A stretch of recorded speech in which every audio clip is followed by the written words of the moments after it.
Sanibona bazalwane. Ninjani? Ngiyaphila nami. Ngiyabonga kakhulu ukuthi ningimeme futhi namhlanje sizohlanganyela ndawonye. Ayibonge Inkosi. Ulabo abavakashileke abangangazi. Igama lami nguNkululeko Ngwadla mina Sibongo. Kodwa sebejwayele ukungibiza ngomfundisi. Kodwa ukwenze ukukhohlwa phela igama lami khona uNkululeko Ngwadla mina Sibongo. Amen. Ngicela ukuqala ngokuthandaza bazalwane mase singena entshumayelweni yethu namhlanje. Nkosi uhlezi umuhle, uhlezi unothando. Wena Nkosi asikazi sizizwe silahliwe.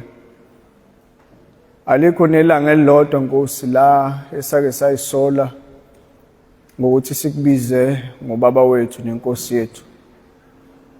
In fact Nkosi ma sibuka impilo zethu, sibuka nomusa wakho wokusilanda siyizoni uNkulunkulu wethu ongcwele. Uzosihlalisa etafuleni lakho, uzosibiza ngabantwana bakho. Akukho Nkosi esikudizevayo kona konke lokho senzele kona. Akukho nokuncane Nkosi esingakuveza okuyicontribution yethu othandweni lakho sithanda ngalo. Siyakubonga uNkulunkulu wethu ongcwele. Namhlanje kuseni ke silekelele Nkosi ma sofunda izwi lakho. Lenze licace Nkosi kulabo abahleli phansi, ngilekelele nami ukuthi ngilichaze kahle. Kulabo abangakholwa Nkosi abangasindisiwe namhlanje, ngenzele umusa nabo benzele umusa Nkosi ukuthi mangilichaza izwi lakho babe convicted uNkulunkulu wethu ongcwele. Bakhombise Nkosi ububi babo nokuduka kwabo. Kodwa futhi Nkosi ubakhombise nomusa wakho nothando lwakho. Siyakubonga uNkulunkulu wethu ongcwele konke lokhu sicela egameni lomfelo wethu uJesu Kristu. Amen. Ngiyabonga kakhulu bazalwane. So sizofunda incwadi kaJakobe ngesiZulu. Kulaba abaye ko model C uJames. James chapter 3. Abesefundiwe ama-verse lawo esizodila nawo. Sengizovele ngingene nje kuwona ngaphakathi bese siyadila nawo. Yebo. So ngifisa ukuthi namhlanje sikhulume ngolimi lwethu. Ulimi lwethu sabazalwane. Ngifisa sibheke ukuthi izwi likaNkulunkulu lisifundisani ngolimi lethu. Kukaningi uma sishumayela ngezinto eziningi ezahlukahlukene. Kodwa kancane la sidila khona nolimi lethu.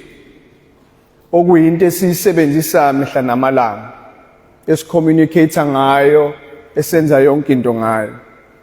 Kukancane silibheke ukuthi silibheke izwi likaNkulunkulu ukuthi liviwa kanjani indaba yolimi. Ulindeleni uNkulunkulu mase sisindisiwe thina abantu abakholwayo ukuthi silisebenzise kanjani ulimi lethu. Ngifuna sibheke nokuthi iziphi ingqinamba abantu abakholwayo ababa nazo ngolimi lwabo.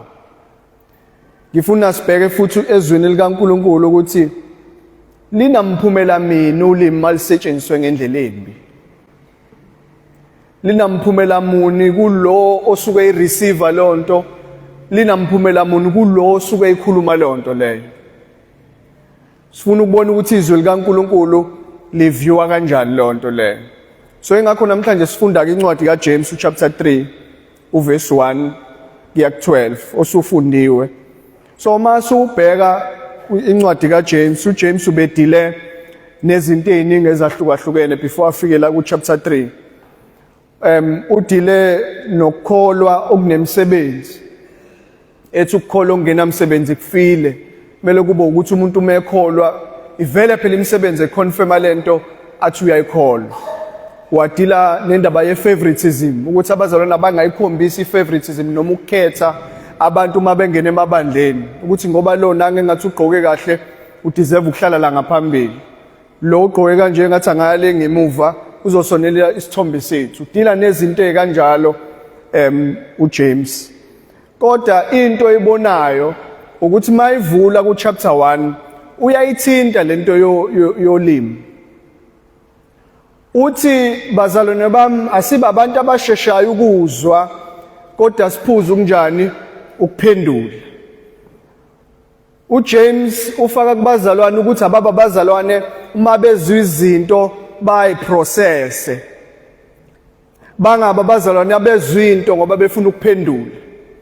Sizobona ukuthi ingozi kanjani lento yokuzwa into masuvela uyaphendula. uJames uma ebhalela labazalwane uthi ababa bazalwane abasheshayo ukuzwa into eshiwoyo bayiprocess and ukuba baphendule. Ubanika isolution mabeqala isolution futhi eyisixwayiso ukuthi izwa uyiprocesse kahle into ubone ukuthi iyiphi response efanele lento osuyizwile. Kungaba ukuthi uyezwa bese uyaphendula ngoba izokudalela inkinga lonto. Ingakho sizofunda la sizobona ukuthi ezinye zezinto ayishoyo uJames ufaka nabefundisi phakathi kuyona lento yolimi. Akekho umuntu ophuma immune kulento yolimi. Just because umuntu umfundisi akuchaza ukuthi ulimi lakho uhleze lisebenzisa kahle. Just because omunye uyidikoni akuchaza ukuthi ulimi usuke lisebenzisa kahle. Into nje ekubantu bonke abaphilayo abadaliwe abanolimi abakhulumayo. uNkulunkulu uyidalile lonto and we regulate kubantu bonke.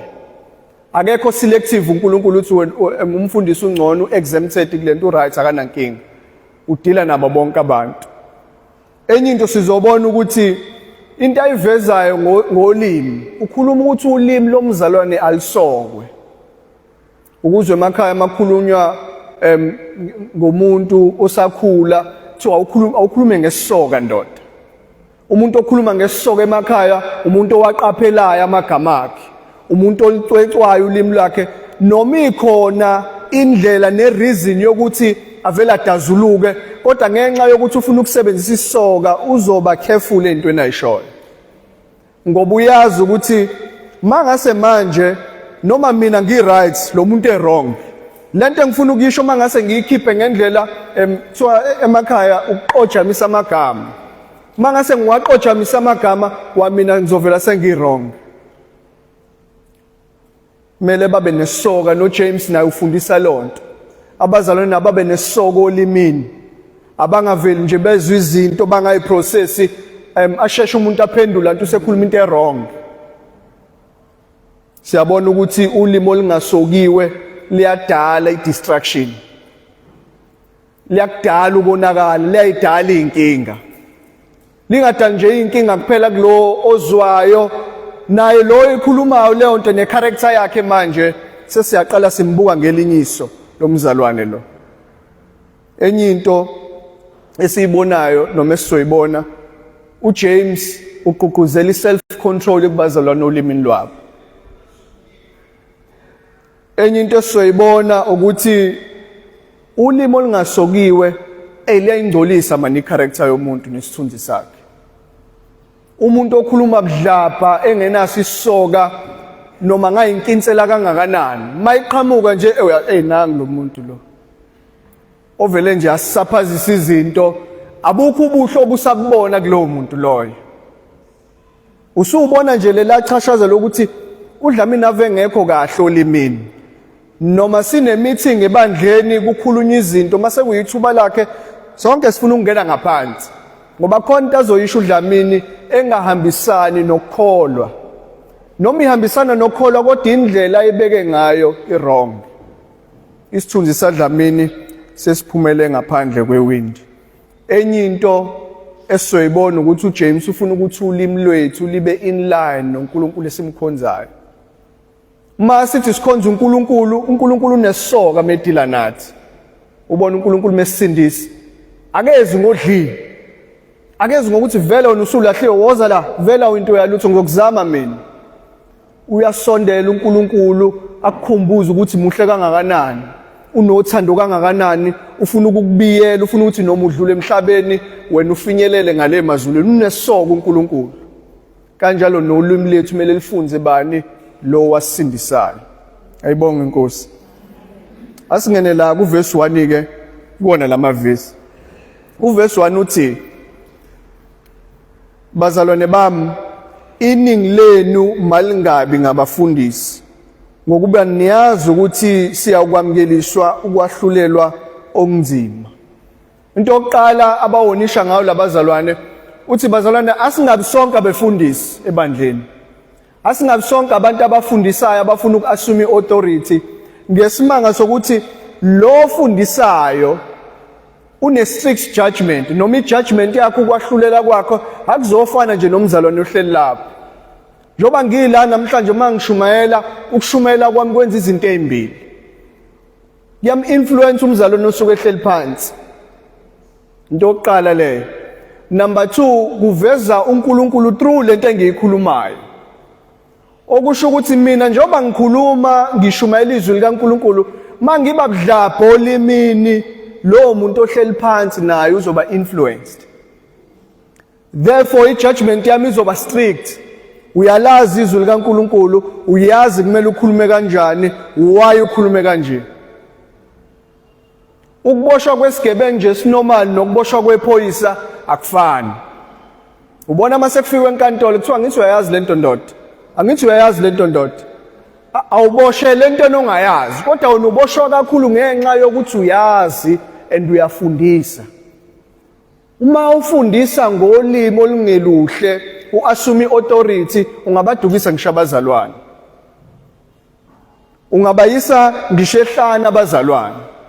Ingakho ethi bazalwane bami iningi lenu malingabi ngabafundisi. Hayi ukuthi uyaba discourage. Kodwa uya understand ekuthenini uma usumfundisi ziningi izinto ezikhona ekumele uyiqaphele.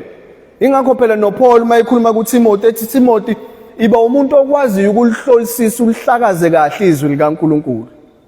Ukuze mawulikhipha ungakhipha olimini lwakhe izinto esothi masizizwe umfundisi kodwa lo. Baningi abanye sibabonile befundisa abanjalo kuma social media. Mawuthi uyalalela eyubona ukuthi ngeke. For umfundisi lamazwi aphuma kuyena awakhi. Already lo muntu useyifake kwi-judgment strict. Vele kwi-judgment already. Kodwa uma engaqapheli ukwenzisisa uthi uJames lo muntu unjani uthi asingabe sonke abefundisi ngoba nabo bayazi ingakhethi ngokuba niyazi ukuthi siyakwamkelisa ukwahlulela okunzima. Mekhuluma ngokwahlulela okunzima bazalwane khuluma ngokuthi kuzothi uma usufikile lapha kuthiwa ndoda nawa dlamini amazwi wakhuluma. Awu-account ngaleli gama walikhuluma lapho umholi. Awu-account ngalento wayikhuluma lapha emsebenzini uyiveza ngenye indlela kodwa futhi at the same time wenye into. Awu-account. Anginayi excuse mina. Yokuthi hayi inkosi bengazi noma kushelela ulimi. No. Bengazi. Nokuhola kwami futhi kune-influence kubazalwane esibaholayo. Ngoba uma kubheda umholi nebandla lizobheda. Kunjalo nje. Uma kubheda umholi engekho careful ey'ntweni ayishoyo, ngeke uthuke nawe uma uvakashile uze umzalwane ekhuluma izwi engamele ngabe liyakhulunywa lapho. Sekuyinto yasekhaya. Uthi uJames bazalwane asingabi sonke abafundisi. Ngoba ma umfundisi ukhuluma amazwi ongawacecile ungenaso isoka ulimi lakho lingasokiwe uyisa abantu ekubhujisweni kwawena uyifaka ngaphansi kwenkinga yokuthi mhlawuhlulelwa uzohlulelwa kakhudlwana kunalabo abanye kade ubahola. Ngoba inkosi isuke isilindele ukuthi umuntu wena vele owaziyo. Awusiyena nje umuntu ongazi noma usiyena nje omunye umzalwane usu-assume irole authority. Ingakho uPaul eba strict kwindaba yama requirements omfundisi. Akuba umfundisi okwaziyo ukufundisa. Okwaziyo ukufundisa izwi likaNkulunkulu alifundise ngolimi olwesokiwe. Ngolimi olucwecwekile. Ngoba mengenzi njalo kwayona i-character yakhe zomfundisi questionable. Uqokwe kanjani kwasekuqaleni ukuthi ube umfundisi? Uma uzobehave noma uzosebenzisa ulimi lakho ngaleyo ndlela leyo. Uthi asingabi sonke abefundisi. uJames naye kulesi statement uyayifaka ngoba naye umholi. Uthi kwamina nami ngizoba kwi-strict judgment uma ngingenzi kahle. Uma nami ulimi lami ngingalisebenzisi kahle, nami ukwahlulelwa wami kuzoba nzima. Yebo, ngeke phela alahlwe yena as umuntu osindisiwe, kodwa okunye nokunye kuyomlahlekela. Uze uPaul mekhuluma kanjalo. Athi sengisibekile isisekelo akaqaphele owakhayo ukuthi wakha kanjani. Ngoba sothi mase sifika imisebenzi yethu yohlolo. Uthi kwabanye kuyosha kuphele konke, kodwa yena uqobo uyakusindiswa ngene kungathi umuntu ophunyuka emlilweni. Kanjalo na umfundisi ongalicweci ulimi, ongalesoku ulimi lwakhe, uzoba senkingeni. uJames uyabawonisha asingabi sonke abefundisi, kodwa uma ufuna ukuba umfundisi kumele wazi ukuthi kune judgment e strict compared to abanye abazalwane, ngoba wena uyini umholi. Ngakho ke nawe uma ukuthi ukhona ufuna ukuba umfundisi, iconsiderishe lento yolimi. Bheka ulimi lwakho ukuthi ngempela ngabe uyakwazi ukulicwecwa lisokekile yini, and willing ukuthi mawusungenile leya strict judgment ungene kuyona. Uma ukuthi uyabheka uyabona ukwazi wena ukuyimela lezi zinto, ungcono uhlala umzalwane ungasondeli. Ngoba kunokuthi uzokwakha ibandla uyogcina diliza ibandla. Ayibonge Nkosi. Asifunde lapha verse 3 kuya ku4. Uthi verse 2 uthi ngokuba sonke siyakhubeka, before siya ku3. Ngokuba sonke siyakhubeka ngezindlela eziningi. Uma umuntu engakhubeki ngezwi alikhulumayo, lo ungophelele impela umuntu okwazi ukubamba umzimba wakhe wonke kungathi ngetomu. Uma ubheka indlela abhala ngayo uJames, kungathi uthi bakhona abantu abakwazi ukuba perfect, which is not the case, because akekho perfect. Liclear neBhayibheli, akekho perfect ngaphandle kaKristu kuphela.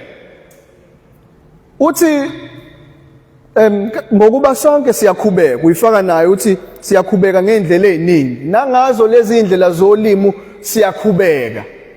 Ugcina ukukhuluma nento engamele uyikhuluma umzalwane.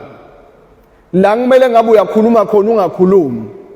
Sonke sikhubeka ngeendlela eziningi, sonke sendleleni yokholwa siyakhubeka. Mayesethi uma umuntu engakhubeki ngezwi alikhulumayo, lo ungophelela impela umuntu okwazi ukubamba umzimba wakhe wonke kungathi ngetomu. Angithi siyawazi amatomu bazalwane ukuthi into enjani.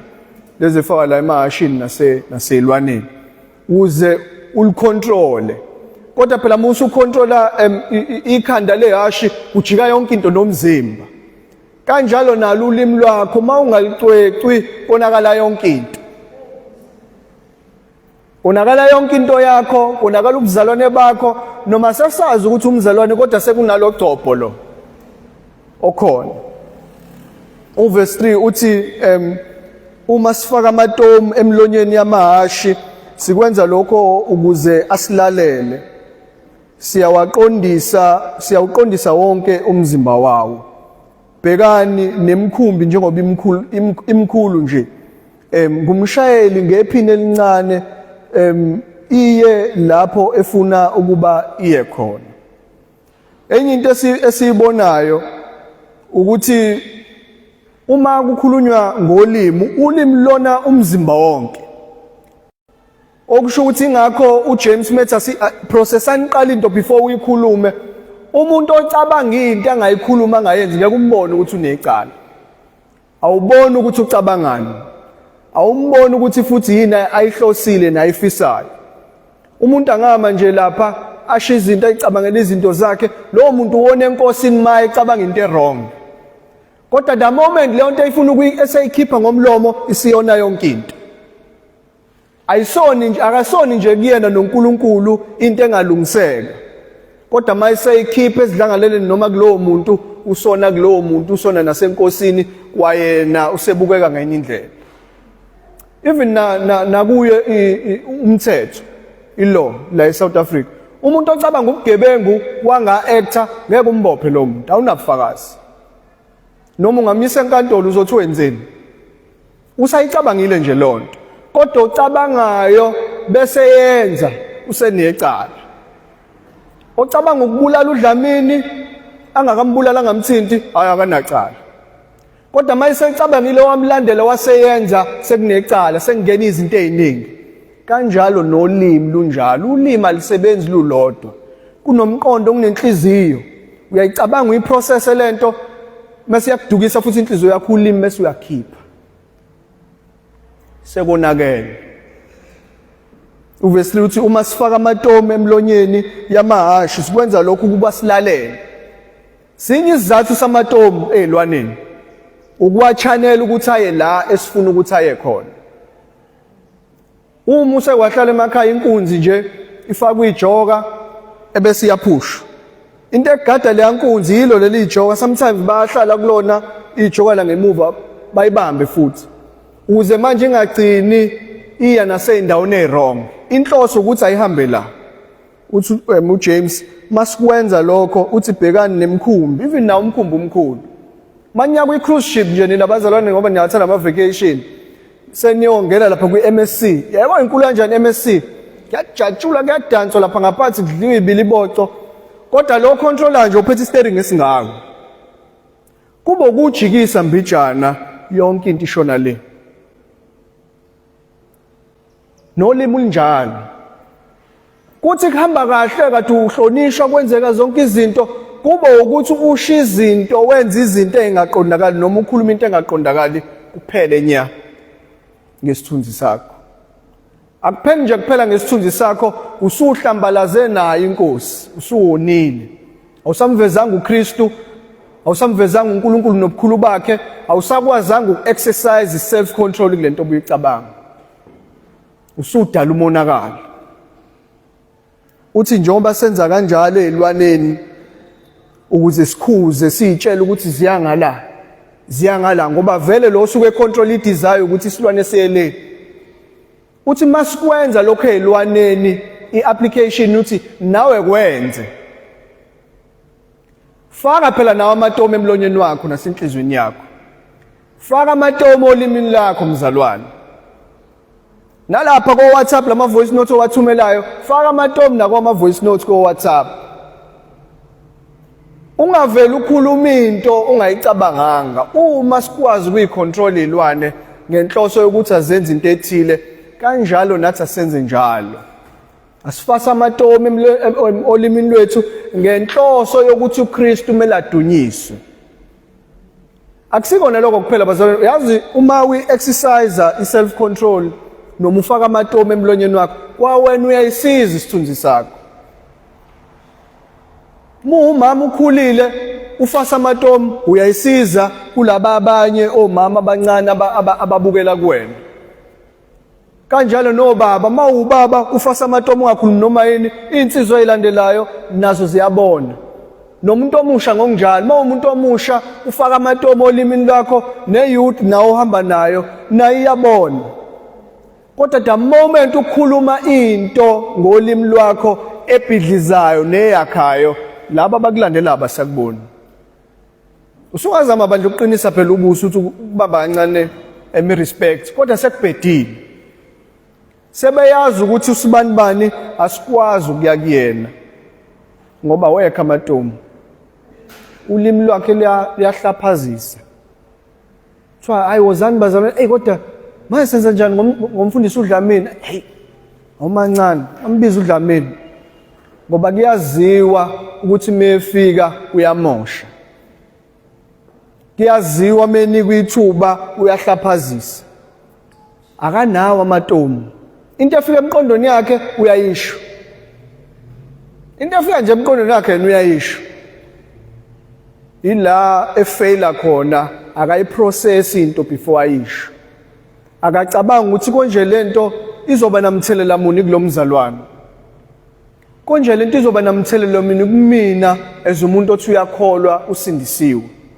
Konje uNkulunkulu yena angayiviwa kanjani lonto. Ulimi luyingozi ngalonto mase licabangile umuntu iyaphuma into konakele. Ifana nenhlamvu yesibhamu make yaphuma ibuyele emuva sekubhedile. Mayisiphumile kufa umuntu noma iyamgeja kodwa iphumile yona ngayisabuyele emuva. Oyikhiphile usesecaleni. oyikhiphile usesecaleni. Nawe mawusulikhiphile lolo zwi elibolile emlonyeni wakho ekade ukhuzwa ngalo mase liphumile nje akusekho ukubuyela emuva. Mawusukhuluma intembi nangomzalwane wakho akusekho ukubuyela emuva.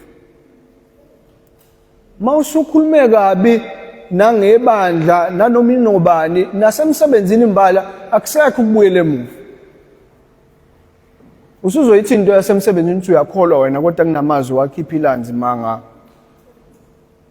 Emphakathini wakho la uhlala khona uyaziwa nje usu alifakwa kumama usibanibani. Ngoba ulimi lakho alisokiwe. Awafakile amatomu. Uyafuna ukuyicontrol izinto, awufuna ukulicontrol lakho ulimi. Into enjani le? Uyafuna ukuba control abanye ukuthi hey i-wrong leyo nto. Kodwa olakho ulimi awafakile amatomu. Awuyicontrol ngezwi likaNkulunkulu ukuthi i-right noma ayikho right lento engiyenzayo. Umbuzo okumele uyibuze wena ukuthi ngabe unawo namatomu noma ulimi lakho liyakulawula. Unawo yini amatomu? Khona into oyifakile obviously kuyizwi likaNkulunkulu ekuguidayo ekutheni uphendule kanjani. Noma ulawulwa ukufudumala kwegazi. Ulawulwe ulimi lwakho usho izinto wrong. Usho izinto engakhi. Usho izinto engabagqugquzela abantu enkosini. Usho nje izinto ezibhidlizayo kuphela. Awuhlole ulimi lakho namhlanje ubone ukuthi ngabe unawo namatomu noma uholwa ulimi lwakho. Sibuye lapha ku verse 6 verse 5 kuya ku 6. Uverse 5 uthi lunjalo ke nolimi luyisithe esincane kodwa lisigabisa kakhulu. Phela inhlantsana nje ingathungela ihlathi elikhulu. Ngise siyazi ukuthi nasemakhaya mase kuyisizini nje mhlawumbe ewin season to sezi dried up. Mhlawumbe sekumele kuyoshiswa noma umoba sekumele ugawulwe mase yashiswa lo area. Udinga nje ipheshana kodwa noma iphepha likhona udinga uthi nje kuphela. Phela khona oliphethe uthi khona bazowulawula umlilo ukuthi awuhambe kanjani. Ukuthi nje qhwi uyifake isuke. Uthi uJames lunjalo ke nolimi luyisithi esincane. Luncane ulimi kodwa umonakalo luwenza omkhulu kakhulu. Ingakho phela izwi likaNkulunkulu liclear ngendaba zamadikoni nabefundisi. Idikoni alingabi imbaxambini ngokukhuluma. Aliqonda ulimi. Nakumfundisi aliqonda ulimi. Into isho kudlamini isho nakumkhizi. Ungashenye into kumkhizi ushenye into kudlamini. You are disqualified. Awunawo amatomu olimini lakho. Nawo umzalwane, umzalwane ukhuluma into eyodwa, ukhuluma into eqondile, uyalicweqa ulimi. Uyashesha ukuyizwa into. Uyiprocess bese uyabuka ukuthi ezwini likaNkulunkulu lento ngingaphendula kanjani. Uma ngithi nje hey wena sigqemeze ngabe ku right yini? Mase ngimbiza ngosigqemeze. Ngiyaxolisa bazalwane. Ola magama abuya asetshenziswa. Awulimi lami li right ngenze example. Ku right yini ukuthi ngimbize kanjani? Akukho right. Sekuveza ukuthi ulimi lami angikwazi ukulicweqa.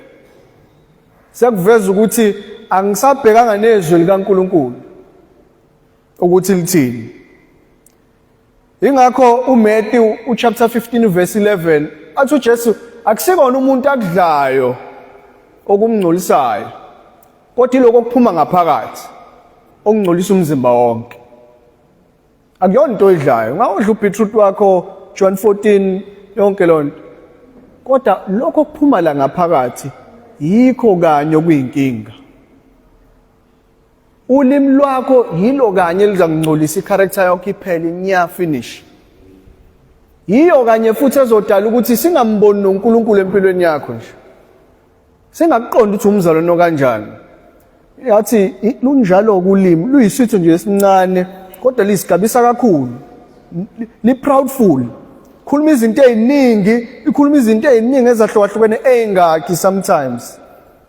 Ingakho uma sethi phela inhlansana nje ingathungela ihlathi elikhulu. Ulimi lwakho ukusho into eyodwa nje bazalwane. Yabo ithi critical kanjani lento? Ukusho igama elilodwa nje sekonakele. Fana nomama ushadele, make washo igama elilodwa nje kumama, hayi. Waxolisa inyanga yonke. Manje usho leli igama leli bengamele ulisho leli gama. Mase kuqulisa umama uthi ngcono awushongo, mase uyabona ish. Hayi lento la ilimele khona ibingasheshi ilungi. Usho njalo no James, luncane ulimi bazalwane. Kodwa liyona. Lona i-character yakho umzalwane, lona ukukholwa kwakho singabe sakubona ngendlela ekumele ngabe sikubona ngayo, kodwa ngaphe kwakho konke awumvezi kahle uNkulunkulu. Awumvezi kahle uNkulunkulu ngolimi lwakho. Uvesi 6 athi kanjalo konolimi lungumlilo, ulifanisa nomlilo. Phakathi kwezitho zethu zomzimba, ulimi ligcwele ukonakala. Liyawungcolisa wonke umzimba, luthungele konke ukuphila, bese lona lubalelwa isihogo. Uthi lithungela even konke nokuphila. Kunezinto ongazisho ezingona nje impilo yakho yonke. Awungaphinde ukwazi ukurecover kulezo zinto. Ulimi luncane, luyisitho nje esincane emzimbeni yethu yonke. Kodwa umonakalo mkhulu bazalwane. Ingakho kunezinto ezenzakalayo, uma ungalaleli umoya engcwele, ungalifunda izwi likaNkulunkulu, uyohlezi ungena kule trap yokuthi ukhuluma izinto ezirong. Uyohlezi uyiveze umuntu ongakholwa ngoba uzolokhu uyenza lento amahlandla amaningi mase siyabona ayihlazo lo mzalwane akalazi izwi likaNkulunkulu. Sithi sihamba naye asibone ngaphenduka. Uzubizela i-meeting ngoba wena ulimi lwakho aliqondile. Lishisa ihlathi. La ukhona wena kuyashisa nje. Usikhwizane nje uphethe umentshisi. La ufika khona uyashisa, la ufika khona uyashisa. Kwenze njani? Isithe sincane. Kodwa senzani bazalwane? Senza umonakalo omkhulu. Uthi lunjalo nolimi ey'thweni zethu zonke. Luncane. Yazi lincane lilapha nje emlomeni, ngeke ulibone futhi njalo. Lulapha. Mhlawumbe ngangcono mase lalinqunyo. Uma linqunywa ngeke ukwazi vele ukukhuluma lungekho. Ugcina ngokucabanga udina uzuyeke ngoba ngeke sikuzwe vele. Liyokusiza mhlawumbe lokho. Kodwa uma unayo i-ability yoku-exercise self-control, as per uGalatians chapter 5, la ikhuluma ngey'thelo zikamoya, uthe ezinye zey'thelo yini ukwazi ukuyithiba.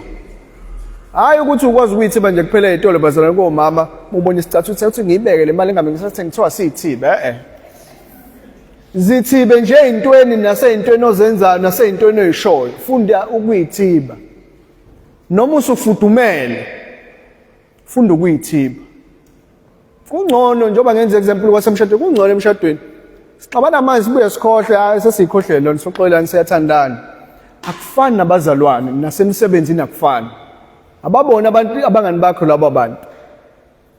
Wena mawufika emsebenzini uthi ngiyakholwa ngisindisiwe, jikijiki usukhuluma izinto ezishaqisayo nezimangazayo.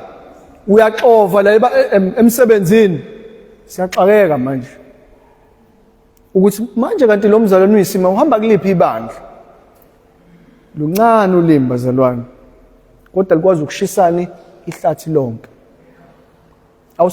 Mawusuwenza njalo ngolimi lwakho bazalwane, awusawenza u1 Corinthians chapter 10 u31.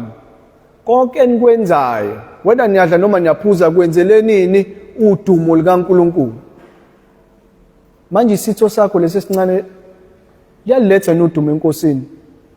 Noma udicilela nje isithunzi sikaNkulunkulu phansi. Njoba uhleli lapho, ulimi lakho njani? Ngabe lo eliqhwizisa kanje umlilo kuphela ekhaya.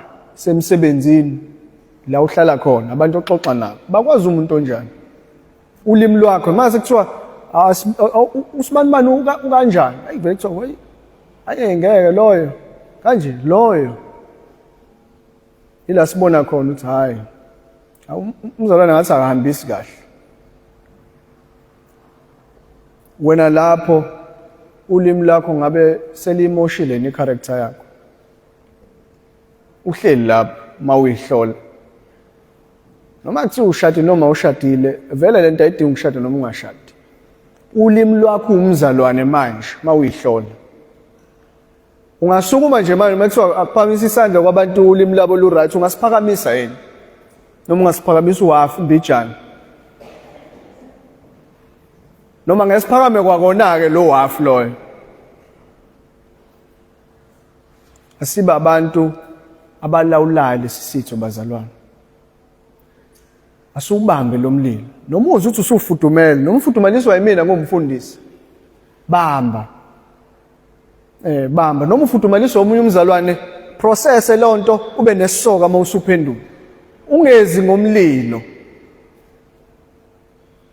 ngoba manje uzofika uqala umlilo ixhopha intuthu sekubhedile kwawena usawubona lo mlilo usubhenga kephi kodwa uwo uqalile udumo aluye enkosini sibuke lapho verse 7 kuya 8 uthi ngokuba lonke uhlobo lwezilwane nolwezinyoni nolwezilwane ezihuquzelayo zonke zithanjiswa futhi zathanjiswa ngabantu kepha kukho umuntu kubantu onamandla okulithambisa ulimi lungububi obungalawuleki lugcwele isihlungu esibulalayo uthi kuzona zonke abantu izinto asebezenzile bakwazile ukuyithena izinto lezi bakwazi ukuyithema izilwane ingakho sinamazuphe lamanje sami soyibukela lapha ingwenye siyayibukela siyadlulela bayakwazi ukwenza lokho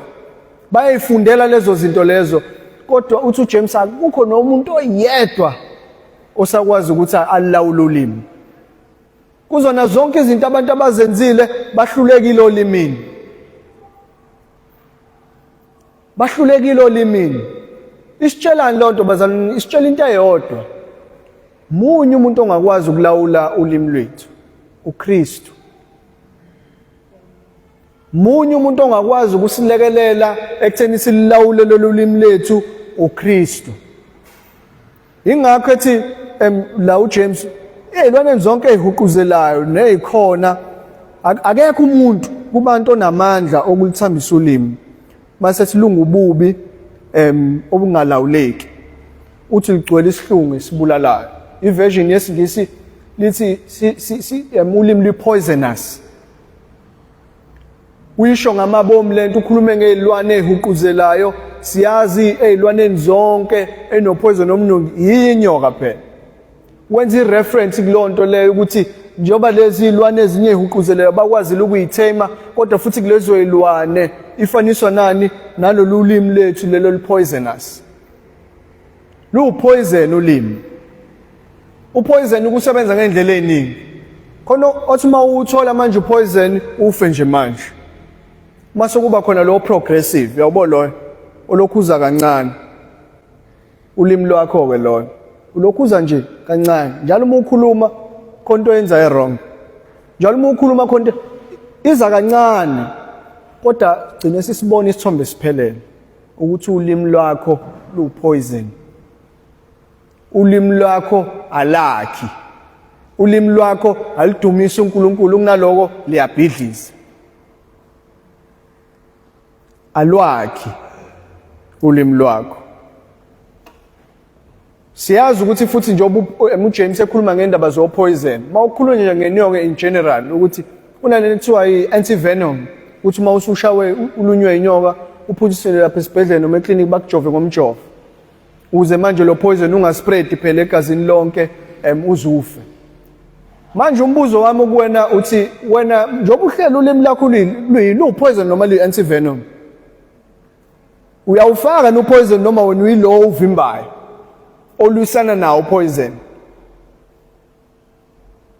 njengoba uhleli lapho phansi.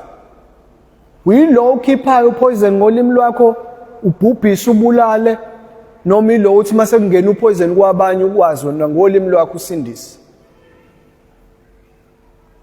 Ukona kuyikuphi lapho uhleli lapho phansi uyibuza, uyihlola, uba neqiniso nje kuwena ngolimi lwakho. Mase kuthiwa manje sicela nje amafoni sibheka ama-voice note, ayekho ongasheshe uyidelete manje ukuze manje singayizwa la khona ulimi lwakho ngempela lishisa izinto, noma uyosinika nje ujabule ungabi nankinga. Bahle abazali ukuthi akhona la ama-voice note. Uma sibheka lapha uverse 9 kuya ku-12 sesivala, uthi ngolimi sibonga inkosi uBaba, nangalo futhi siqalekisa abantu abenziwe ngomfanekiso kaNkulunkulu. Ngalo lolu limi futhi uyafika la ebandleni uyakhala, asazi noma usukhaliswa ukuthi vele usushisa esamuwe ngolimi lwakho seziyakulandela izinto zakho, noma ukhaliswa ukuthi nje ngempela udumisa uBaba. Uthi uJames ngalo lolo limi lolo sifike sidumisa uBaba, ngalo futhi siphinde siqalekise abantu, sidelela abantu, sithuka abantu. Ngalo lolo limi, ngaso leso sitho futhi athi emlonyeni owodwa kuphuma izibusiso nesiqalekiso. Emlonyeni wakho owodwa kuphuma izinto ezimbili. Mayiqhubeka athi, bazalwane bami, akufanele ukuba lokho kube njalo. Akufanele ukuthi kube njani? Kube njalo. U-Ephesians chapter 4 verse 29 uthi, bazalwane bami, angabi khona nalizwi linye elibolileyo eliphumayo emlonyeni wenu, kodwa ngaso sonke isikhathi uma nikhuluma akube yinto ezakhayo, ukuze nalozwayo akheke. Kwenzeka kanjani pho kulona lolo limi? Udumisa uBaba uphinde futhi uqalekisa abantu. Kulona lolo limi ubusise uphinde futhi uqalekise. Kwenzeka kanjani lokho? Uthi bazalwane bami, akumele kube njalo. Kumele kuphume izwi elilodwa eli-consistent, into eyodwa, ibusiso nje kuphela, ukudumisa uNkulunkulu nje kuphela. Asikhuluma indaba zabantu, asifuni uku-entertain indaba zabantu, asifune ukuzwa lutho izinto ezodala ukuthi sigcine sikhuluma izinto ezibhidlizayo. Uthi bazalwane bami, akumele kube kanjalo. Athi umthombo uyakhipha yini amanzi amnandi nababayo? Akwenzeki. Ubona isiphethu uma uyakusona nje, hayi lezi la ithe kuneziqhuma amapayipi kamasipala. Lesa semakhaya esihlezi sikhona, uma uthi nje uhlezi uthola lawo manzi afresh. Noma ngathi ufike ebusuku, noma ngathi ufike ey'ntatha, noma ngathi ufike emini, noma ini uzothola into eyodwa. Ulimi lomzalwane nalibe njalo. Iba umthombo nje wodwa. Masifika lapho kuwena ayikho into esinenkinga nayo. Masiza lapho kuwena sibona umusa kaNkulunkulu, sibona uthando likaNkulunkulu. Asikwazi ukuthi namhlanje siyafika sinayisho udlamini uzosinikana. Namhlanje asinayisho, kumele sibe into eyodwa bazalwane. Ingakho ethi umthombo uyakhipha yini amanzi ababayo namnandi esiphethwini esisodwa na. Mase sibazalwane bami, umkhiwane ungathela yini izithelo zomnqumo? Ngeke kwenzeke. Ngeke i-orange, isihlahla sama-orange diliza ama-aphula. Akwenzeki. Okushinta zama ukuyiveza ukuthi uma umuntu econsistent, umzalwane econsistent ekuvezeni into ebabayo, hleze vele unjalo. Hleze akakholwa vele. Akakwazi ukuthi ngingaphuma izinto ezingafani kuwedwa kuleso sitho sakho soulimi. Uba into eyodwa nje. Makuphuma ama-grapes lapha kuwena, sithola ama-grapes. Asilindele ulamula.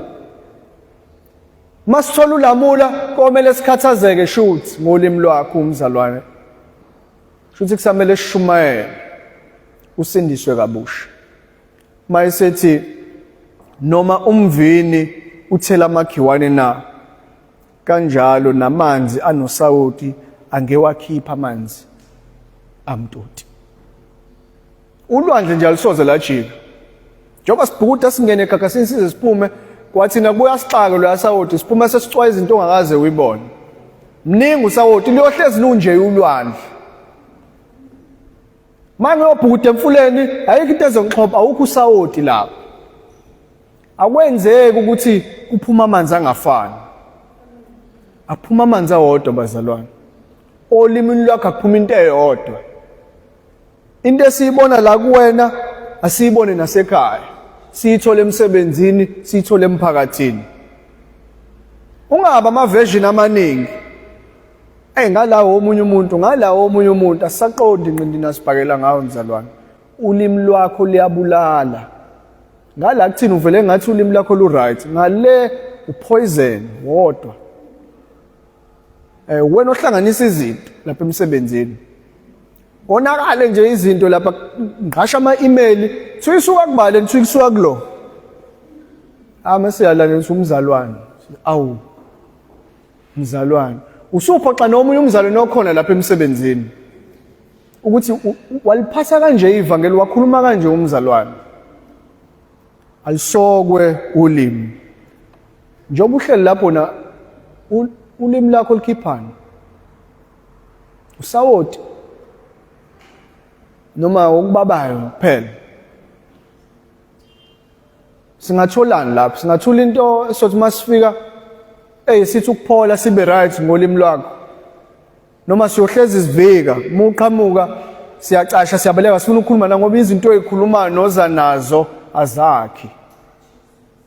Kuyababa nje. One way imbizi.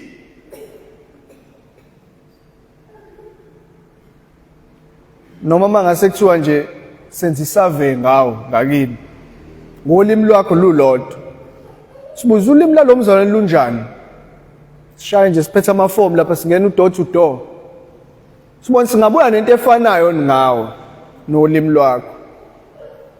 Uma kunjalo mayidunyisa inkosi. Uma kungenjalo ithuba lokuthi uphenduke leli. Lungisa ulimi lwakho umzalwane. Akuphuma okuhle kodwa okwakhayo okusizayo nokudumisa inkosi. Okungale kwaloko asikudingi bazalwane.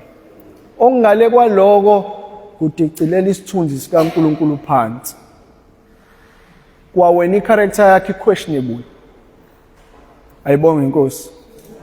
Asibe abantu abalibambayo ulimi lwethu.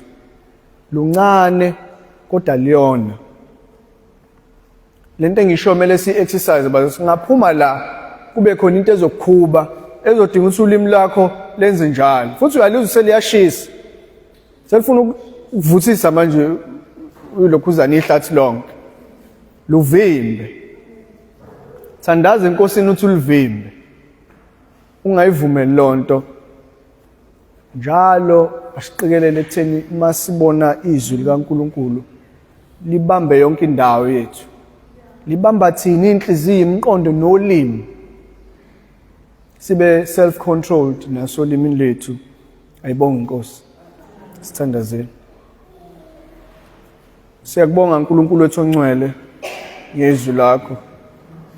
Siyakubonga inkosi ukusikhumbuza ukuthi wena wedwa okwaziyo inkosi ukuthi sibambe ulimi lwethu. Wena wedwa inkosi owaziyo nongasilekelela ukuthi sikwazi ukwenza lokho. Labo keNkulunkulu wethu ongcwele abasafarisha ezintweni ezikanjalo zolimi balekelele inkosi izono zolimi ziserious ziyona inkosi izinto zona imndeni ziyabhidliza nama relationship akade abakhona uNkulunkulu wethu ongcwele ngenxa yolimi nje. Silekelele inkosi sikwazi ukuthi sisheshe sizwe siprocesse kahle yonke into and ukuba sikhulume. Silekelele inkosi ukuthi sibe nesisoka silicwece ulimi lwethu noma inkosi likhona iqiniso esifuna ukulisho silisho ngendlela wena inkosi obungalisho ngayo usala emhlabeni. Siyakubonga ke Nkosi, thatha udumo manje uze uphade. Amen.